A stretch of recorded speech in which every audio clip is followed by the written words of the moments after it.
remembering. So we have XXIV, the living record. 32 years, 7 months, and 1 day after Longview, when wasteful war shall statues overturn, and broils root out the work of masonry, nor Mars his sword, nor war's quick fire shall burn the living record of thy memory. William Shakespeare, Sonnet, LV. Prior to the Revolution, the chancellors of the University of Montana lived for many years in a modest red brick ranch-style dwelling on the western edge of campus.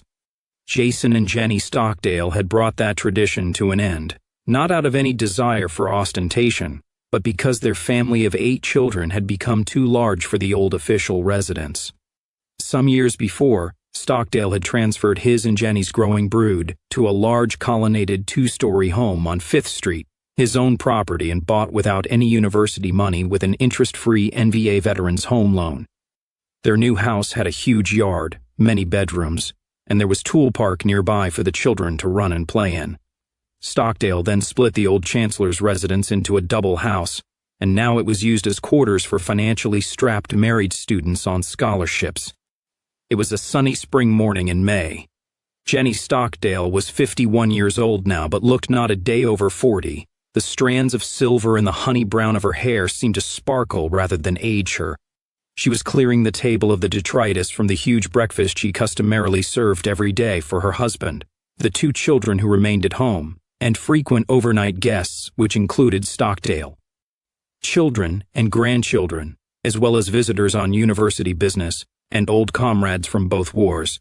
The first of the 8 Stockdale offspring was Jason Jr., who had arrived a year after Longview. The youngest was daughter, Melanie, a pretty girl aged 13 who resembled her mother at that age, named after the Revolutionary heroine Melanie Young, who Jenny had met once or twice in the NVA before she was killed at the Ravenhill ambush. Melanie Stockdale had just graduated from primary school, and she would be starting as a freshman at Samuel Johnson High School in the fall. Her older brother Whittaker, a tall and good-humored young man who'd been named after Whittaker Chambers in one of his father's impish moods, was 16 years old and set to graduate from Sam Johnson in a few days. Like 100,000 other young men, he would begin his adult life by entering the National Labor Service in late June. The Republic had eliminated the whole middle school or junior high school concept as unnecessary, as well as the 12th grade. The legal age of manhood and womanhood in the Republic was 16 years, and thanks to a superb educational system and a stable, all-white society that taught responsibility and maturity from the cradle, at 16 the youth of the Northwest were pretty much adults. These young people were living proof. The NAR way worked. America's way did not. The many states and municipalities in the fragmented remains of the United States had recently been forced to raise the legal voting and drinking and toking age to 25 years. All sexual age of consent laws in the U.S. had been abolished years before as being impossible to enforce. The 2 youngest kids were still in the dining room area, along with Chancellor Jason Stockdale and 4-year-old Clancy Campbell, who was called Little C, as opposed to his septuagenarian great-grandfather Big C, who still lived in retirement out on Daly Avenue. Jenny dressed Little C in shorts and a straw sun hat, then dispatched him out into the backyard to play off his breakfast with the dogs. Parents and grandparents in the NR could do that, send their young children out into the yard and around the neighborhood to play, secure in the knowledge that they would not be seized and abducted by a pervert for sodomy or murdered by a nigger gang who felt like killing something white that day. Analysts from the Bureau of Race and Resettlement had reported that of the many factors which still drew tens of thousands of white immigrants to run the MC curtain every year in hope of getting into the Northwest Republic, this simple factor of a physically safe environment for children was the most psychologically important. In the mid-21st century, no other land in the world offered Caucasian people protection from casual infanticide by strangers. Not a word on my work assignment yet, Whittaker was saying.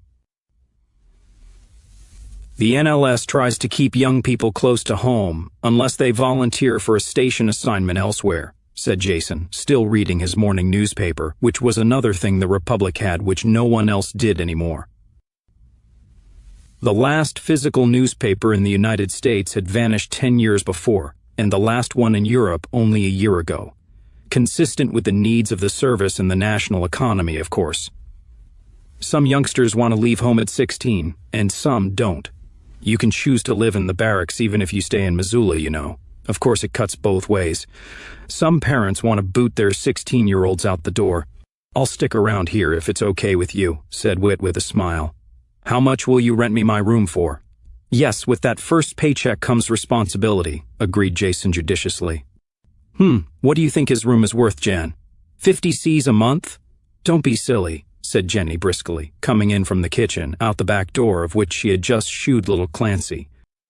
"We're not going to charge our son rent in his own home while he does his national service. He'll be leaving home soon enough when he goes into the Luftwaffe." "Well, what would you like to do, Whit?" asked Jason. "I aced all my aptitude tests, especially the aircraft mechanics and engineering exams, which means that logically I should be put out to apprentice at the airport or the government motor pool, or hired out to a private contractor doing aerospace research for our new moon colony. I'd like something that will help me get into the Air Academy with a technical major after my first year in the Luftwaffe, because that's the fast track to space training, which means they'll probably stick me on." "Some kind of shovel detail," said Whittaker with rueful humor. "I don't mind digging in the dirt, but if that's what I'll be doing, I'm hoping that Allie can get me assigned out at Lost Creek, since you won't help." "No can do," explained Jason patiently, yet again. "I told you, I cannot be seen to be intervening in my son's labor service commitment or trying to get you any special favors or assignments. I didn't for any of my other kids, and I won't do it for Mel, so don't feel bad. That's the beginning of corruption, and it's wrong.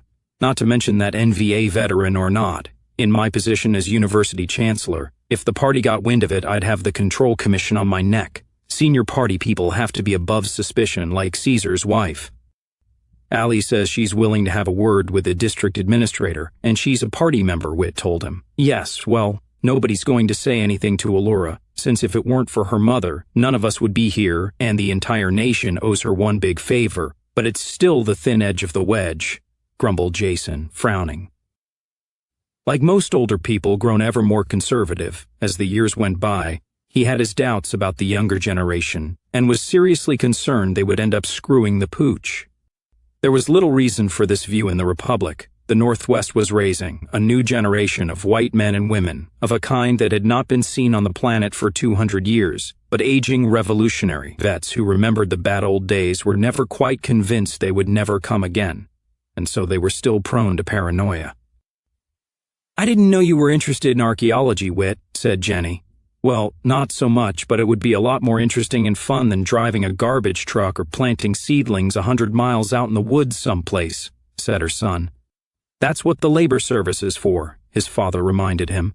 "Someone in society has to do the manual labor, no matter how many robots we make and how well they function.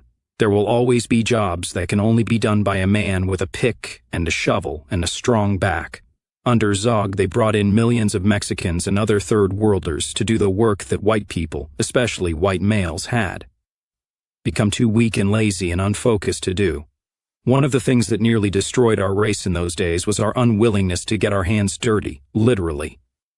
White men didn't want to stoop and dig and heft and tote and sweat and work out under the hot sun, and white women didn't want to change diapers or stay home and raise their own children," put in Jenny. "They wanted to wear yuppie power woman suits and work in cubicles and have these wonderful, fulfilling careers like they saw on television and heard about on Oprah.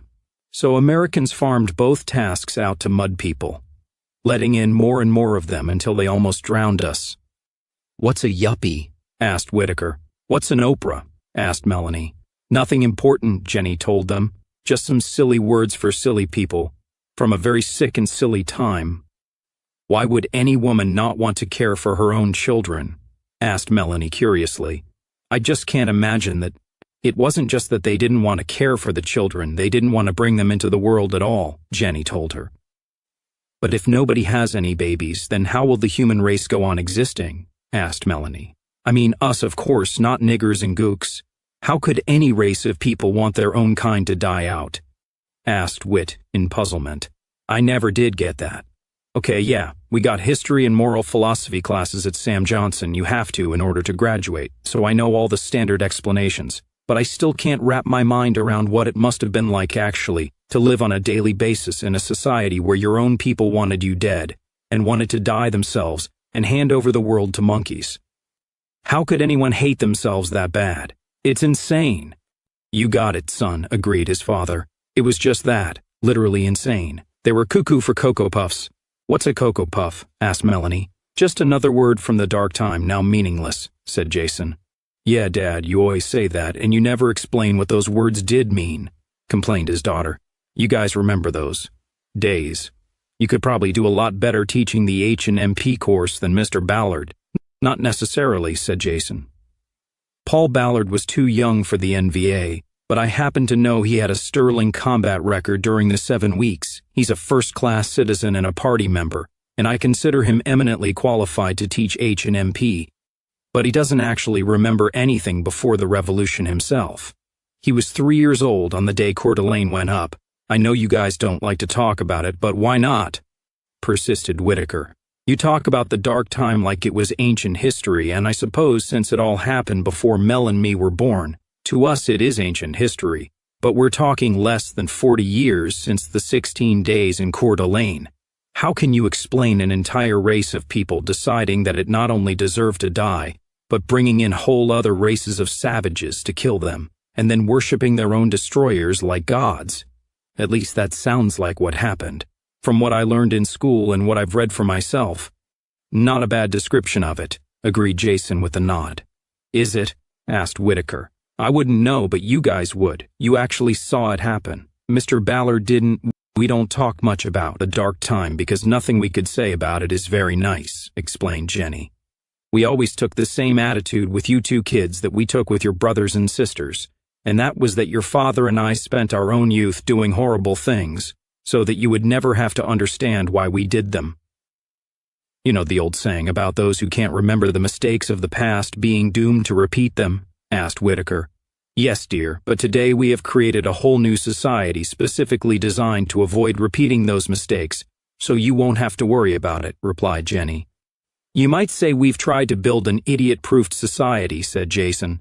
There have only been 2 such attempts made in history, one in Germany in the last century which the Kikes were able to destroy, and now here in the Northwest, which the Jews keep trying to destroy but haven't succeeded yet. So what was it really like? Persisted Whittaker. Back then. I can't imagine going to school with those things, said Melanie. I've never seen a real nigger, only in pictures. Lucky you, that was kind of the idea behind the revolution, sweetie, so you would never have to see one, said Jenny. What do they smell like? Asked Melanie, curious. About like you'd expect from their pictures, said Jason. Why do you want to know anyway, son? It's not like your mom and I have any really big secrets you can't learn in school or in the Montana War Museum.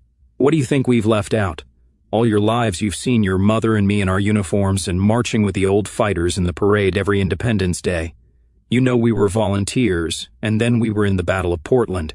And then during the 7 Weeks War, I was on General Drones' staff and spent most of my time riding around in a heap, doing basic housekeeping jobs, and keeping AJ from being buried alive in pieces of paper so he could fight the war. I wasn't any big hero, although in point of fact you know some real ones. Oh, asked Whittaker. You've met a lot of our friends from that earlier time in our lives who did a lot more than we did, including President Morgan, and General Randall and his wife Erica, and General Drones, on down to old Pete the caretaker down at Sam Johnson High. And from the 7 weeks, you know your Uncle Tommy who won the Iron Cross with his dad, and your Uncle Bob, who was offered iron but is a genuinely modest man as well as a brave one, so he turned it down. Plus, Jace and Katie are old enough to remember going on that long camping trip with your mom during the 7 weeks, although Annabelle doesn't remember anything since she was just a baby. Jace and Katie used to talk about the long summer at the lake and the funny noises coming from the sky. Yeah, confirmed Whit. Although it didn't make much sense to Mel and me growing up. We thought Zog was this big monster, said Melanie. It was, honey. Anyway, I need to get going, said Jason, rising from the table and folding his newspaper. Bob and Tom want to meet with me about something concerning the Lost Creek excavation. You're out with the pioneers this weekend, right, Whit? Yes, sir, replied Whittaker. 3 days camp up at Glacier Lake. I don't see why they won't let us go right into the service for 4 years instead of 2, or at least do it first. This way I'll forget all my military training by the time I get into the Luftwaffe. Because there are ditches to be dug, and there's garbage to be hauled, and there's fruit to be picked, and we seem to have mislaid all our Mexicans, said Jason. Don't be in such a hurry to grow up, son.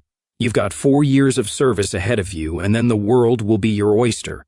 College, or trade, or technical school, or whatever's right for you. Or if you've still got nothing but space between your ears, outer space that is, you can go to the Air Academy, if that's still what you want. And become a lunatic if you like, although we do hope you can stay closer to home. I think our lunar pioneers prefer to be called Selenites, Dad, Whittaker reminded him. I know what I said.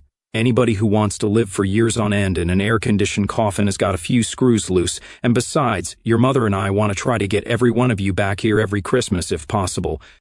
But what about your responsibilities here on Earth? Asked Melanie. Once you're out of the army in 4 years, you can also get your housing loan and buy a place for you and Susan and your prom baby. What are you, still 7 years old? Said Whittaker, scowling at her. Jason frowned. That would be Susan. Purdue, said Jenny. You know her, Jace. We've had her over for dinner a few times. She's in Whit's graduating class. And we have a prom baby coming? Jason asked. Hardly, since prom isn't until weekend after next, said Whittaker. Oh, yeah, that's right, said Jason with a nod. Here we do ours a couple of weeks after graduation, not a couple of months before. I keep forgetting. When did you guys have your proms? Asked Melanie. We didn't, said her father. I was banned from mine for racism, and your mother was on the bounce with the NVA at Sweet 17. Not that I could have taken your mother to mine anyway, since I'm older than she is. We weren't even in Hellgate High together. In what? Asked Melanie, laughing. Swear to God, that's what Samuel Johnson High School used to be called, her father assured her. It was a gate of hell, too. Anyway, Whit, if that's the way the wind is blowing with you and this Purdue girl, you and I need to have a word beforehand, and probably I need to speak to the girl's parents as well. Not that I can see anyone having any objection to you or our family, unless her people weren't Unionists during the First War, were they? I don't know, I never asked, said Whittaker in exasperation. It hasn't seemed important. It was long ago, no offense, Dad. None taken, son, said Jason with a smile. To kids your age it was long ago. And that's the way I hope it stays, which is one reason I never sat my children down and told you a string of horror stories that would just give you nightmares to no good purpose. But getting back to this young lady, if her family is Christian and they don't approve on religious grounds, then I would expect both of you to respect their wishes. If you don't want to marry the girl, then look elsewhere. If you're too busy, your mother and I can start looking for you. Hire a matchmaker? Suggested Melanie mischievously. Not for me, said Whittaker. They'll have to hire one to find some poor slob to dump you on, though. Well, we'll talk about that later. Whit, I'm sorry if I don't seem overly forthcoming about the past. Maybe it's because I don't want to cast a shadow on your own lives by unnecessarily bringing up things which are now dead and gone, thank God. Jason leaned over and kissed his wife. I'll see you tonight. After he had gone, Mel said, Dad killed people back then, didn't he? Yes, dear, and so did I, Jenny told her. And that is all that either he or I will ever have to say on that subject, Mel. But beyond that, I'm not totally in agreement with your father here. In some sense, what we are is a part of you too, much more than the biological sense. And you need to understand us to understand your own nature, and there are some things that you do have a right to know in a general way. You have a right to know where and when and what you come from, what brought you here. But your dad is right about the nightmares. That's why we made sure that none of our children were ever exposed to any of this when you were really young, although Zog left us no choice with Junior or Katie when they came calling that summer 20 years ago. Mom, if it really bothers you, you know you don't have to talk about it, said Whittaker. There are certain things that I will never discuss with you, but to be honest, I'm still not exactly sure what it is you're looking for, dear, said Jenny. How about when you and Dad first met, back in the day as you call it, asked Melanie. Come on, you already know that story, said Jenny in good-humored exasperation. We told you often enough. Jason's family and mine both lost their homes to foreclosure during the Second Depression, and we ended up in Brook Green Gardens apartments, or tenements would be a better word. That's where we were living when I was born. You remember, we took you kids out there once a few years ago, and we showed you the apartments your father and I both lived in when we were children.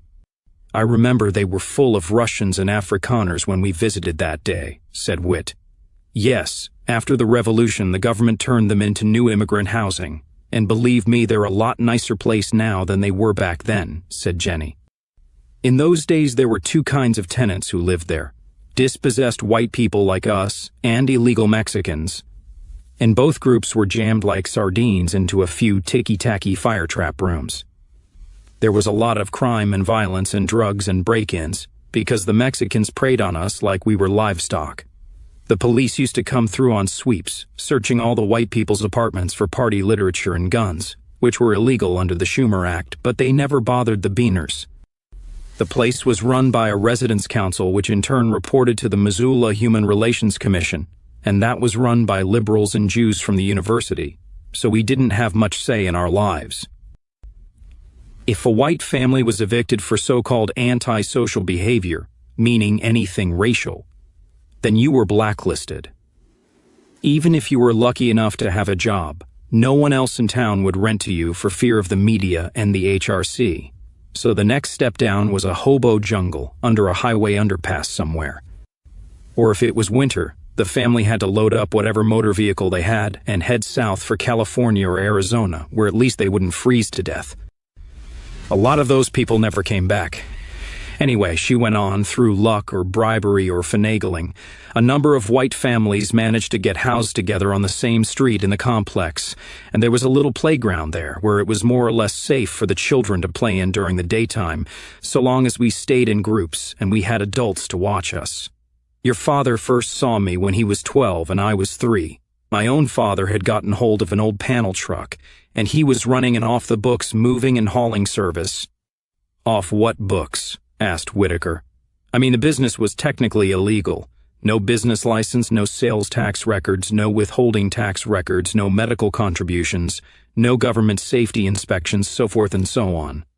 The government in those days wanted everybody dependent on some kind of paycheck they could threaten to cut off. They didn't like white people being economically independent, owning or running their own businesses, and so they tried to tax and regulate them out of business. Anyway, one day my dad needed an extra hand to do a moving job, and he hired Jason for the day, and he came up to our apartment. Dad was on child watching duty out in the playground. I was sitting in the sandbox, wearing old clothes from the Salvation Army.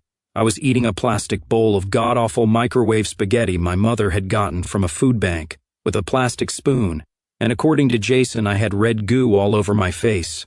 I'll take his word for it. "And he sang the worm song," said Mel, giggling. "Nobody loves me, everybody hates me, I'm going to eat some worms.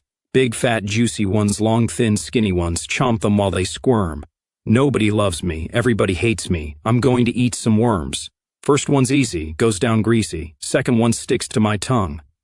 "Yes, he did," said Jenny primly. "He was as silly at 12 as you are at 13, and at that age he thought it was funny to tease small children. I didn't appreciate his humor, and I threw a toy of some kind at him, I can't remember what. So that's how I met your father." "Mom, you know that's not what she meant," said Whittaker. "She means later, in the NVA. Look, really, if it was in some horrible way in the middle of a murder and you don't want to talk about it, really, we get it."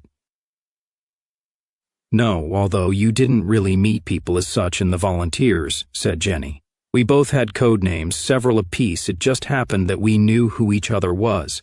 I didn't end up with the Army until about 18 months after 10/22, and once I was involved, I didn't meet Jason again right away." "Well, how did one go about becoming a volunteer in those days?" her son asked. "One of the things we hear sometimes is that a lot of people wanted to join the NVA, but they never did because they couldn't find the Army and had no way to contact them." "Yes, that was true," agreed Jenny. "There were volunteers assigned to recruiting duty in every community where the Army operated, and it was actually one of the most dangerous assignments going. If a recruiter made a mistake and approached the wrong person, they risked being betrayed and arrested.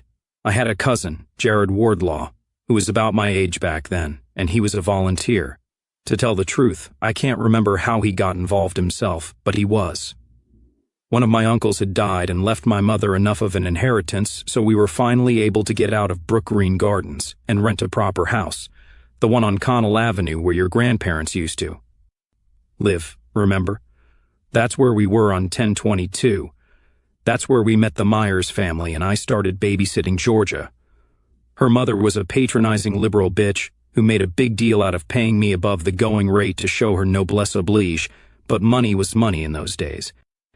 Anyway, back then you had to have an actual state-issued license to drive a car, but you could get one very young in Montana because all the kids out on ranches needed to be able to drive, and so I had a provisional license when I was 15. Jared started using me to carry messages and sometimes packages to various comrades around town. I had no record. My dad's car was clean, and I could giggle like a fool at cops and fatties, which meant I could get through the checkpoints. Guns and explosives? Asked Whit, fascinated. I don't know. I never asked, which impressed Jared and convinced him I had the right stuff, as people used to say back in those days. Didn't you know what you were involved in? Asked her son. I guessed pretty quick, yes, said Jenny with a chuckle. I can't remember when I figured out that Jared was with the NVA, but I do remember I told him one night that I knew what he was doing and if he needed help with anything else he just had to ask. A few days later he took me to see A.J. Drones, who was the Missoula commandant. A.J. and I had a long talk and he liked what he saw, so he gave Jared the nod to bring me into his crew, and I started doing other stuff. Proactive, as we used to say. Anyway, that's how I became a gun bunny. When my father found out, he asked me to leave home. Grandpa threw you out of the house because you were a volunteer? Asked Melanie, scandalized. No, honey, he didn't throw me out of the house, at least not like you mean. He simply said to me, Jenny, I'm sorry you've had to grow up this fast, but in this filthy world we live in, I suppose it was inevitable. I won't say what you're doing is wrong, but right or wrong, it's a done deal. If it was just me involved, I'd say to hell with it, but you're endangering your mother and your brother and sister if you stay here. You have the right to put your own life at risk, but not theirs. So I left. He was right, and I've never held it against him. Were you scared? Asked Melanie, wide-eyed. No, dear. When you're 15, you usually don't have sense enough to be scared of stuff like that, said Jenny. If it were happening to you today, you'd probably think it was some kind of big adventure. But mostly I just didn't care. It had been made clear to me all my life that America held no future for me, unless I was prepared to conform and be somebody I wasn't. Girls could get into college a lot easier than white boys in those days, but the family simply didn't have the money, and I wasn't good enough in school to get any kind of scholarship. Math and science bored me, and I had no interest in all the politically correct rubbish about Indians and evil white oppressors and the joys of less, of so-called alternative lifestyles they used to peddle at Hellgate High in those days. I refused to burn that pinch of incense that everyone had to start burning in high school. As trite and unromantic as it may sound, my choice was take a chance and go with the NVA, or end up living in a trailer and working in a laundromat, or waitressing in some greasy spoon. Assuming I didn't give in to despair and go on meth or crack or something. A lot of white kids did back then. I decided I'd rather die young with a gun in my hand than a few years later in some desolate wreck of a white trash life. I think that's what motivated a lot of us, although you won't hear that in Mr. Ballard's hand demp class. Nor should you, I think. Don't get me wrong, you two. You're not being lied to. The pride and the hope, the honor and the courage were all there. There was just a lot of other stuff as well that there's probably no need to mention. A lot of history is like that, I think. Then I met Jason again, and he met me without the red microwave goo on my face, and we both had a lot better motive than just having nothing better to do. You fell in love with Dad? Asked Melanie. How did that happen? How did you know he was the one? Here comes the mushy girl stuff, said Whit in disgust. He came back for me, said Jenny. Huh? Asked Whit. To make a long and complicated story short, in the 4th year of the war we both ended up for a time with a flying column, their mother went on, refilling her coffee cup. The Montana Regulators, under Commandant Jack Smith. Jason and I knew each other, of course, from around town in Missoula. We'd met a few times down through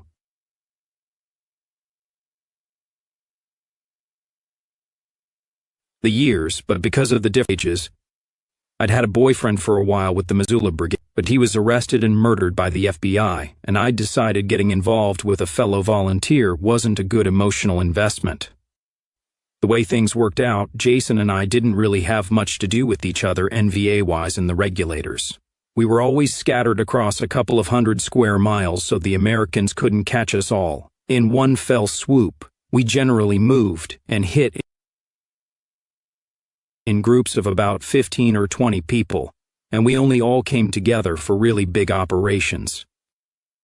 Then one day in January, the FATPO raided an NVA safe house in Helena and arrested 4 comrades, a married couple named John and Susan Morse, and 2 teenaged volunteers, Greg Ennis and Joey Cermak.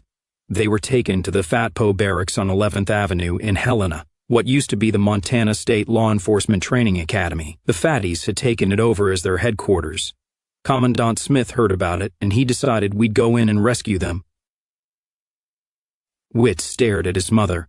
"Mom, I know you and Dad were NVA, and I know Dad marched across the bridge in Portland, because he's got the medal, but neither of you ever said anything about the Helena raid." "Doctors usually don't discuss the patients they lose, dear," said Jenny with a wry smile. "Nor do armies give medals for lost battles. I assume you had it in school. What did they teach you about it?" "Well, frankly, Mom, Mr. Ballard said it was a screw-up." "Pardon my language," said her son apologetically. "A screw-up in spades. The commandant was a very brave man. We were all young and cocky, and we were used to shooting from the hip, and we had fought and beaten them time and again, always outnumbered and outgunned, seldom with much of a plan. We pressed our luck once too often, and we came up very short. Mr. Ballard says that after the loss of the whole Olympic flying column at Ravenhill, the Helena raid was the worst NVA military disaster during the whole War of Independence." "Disaster is the word," agreed Jenny grimly.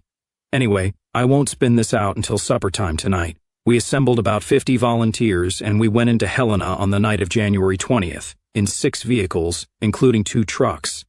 The plan was for the first 2 sections to attack the front of the FATPO barracks frontally as a diversion and to pin the enemy down with heavy fire, including our 1 mortar, while Commandant Smith and the 3rd section battered down one of the steel gates at the rear, entered the jail section, and extracted our people.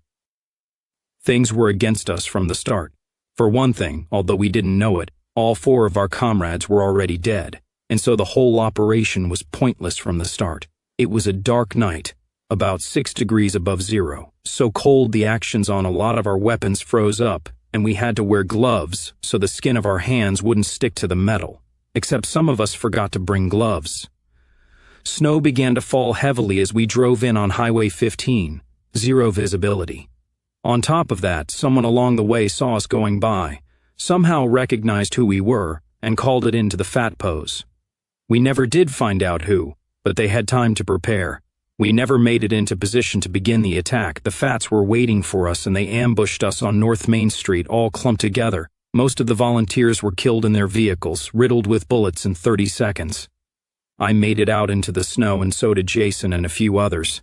I never even fired a shot myself. I ran into a doorway to try and take cover, and I slipped on the icy steps and cracked my skull.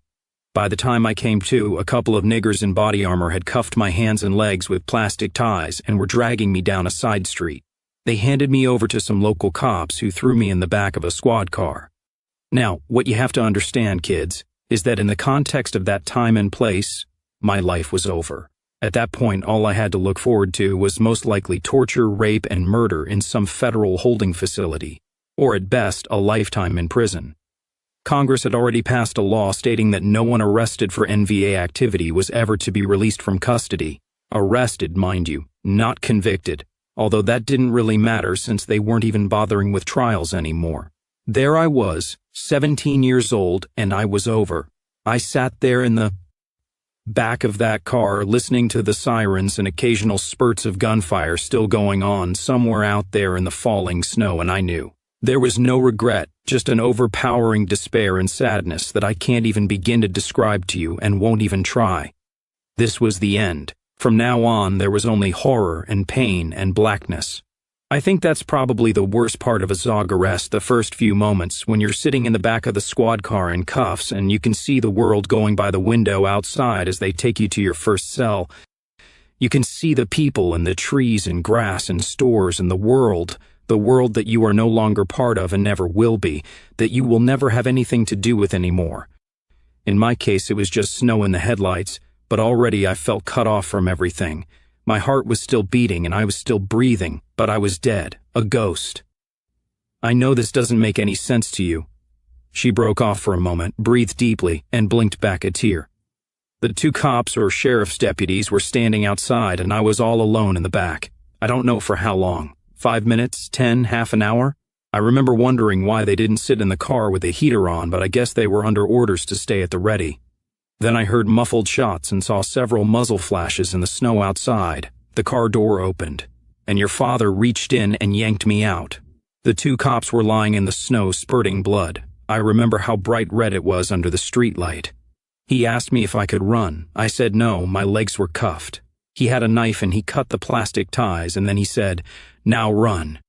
Hold my hand so we don't get separated." So we ran and we came to a house.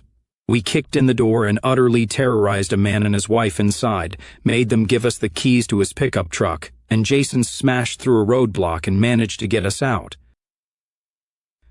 I guess they couldn't use their satellites to track us at night and under all the snow clouds. Later on, Jace told me he'd seen me get captured. He circled around through alleys and yards and saw them throw me in the squad car. The last order that anyone in the column gave over our phones was Go 8, General Order Number 8, otherwise known as the Beat Feet Retreat. In other words, every man for himself and get out any way you can. When that happens, it means everything has gone south, and your first responsibility is to break contact with the scene and live to fight another day. Jason didn't do that. He went against orders and he came back for me. He gave me my life back, and since then I've given it to him, and to you, and to our country. So now you know. Now we know, said Whittaker, shaking his head in wonder. I think that's cool, said Melanie in awe. Yes, it rather was, wasn't it?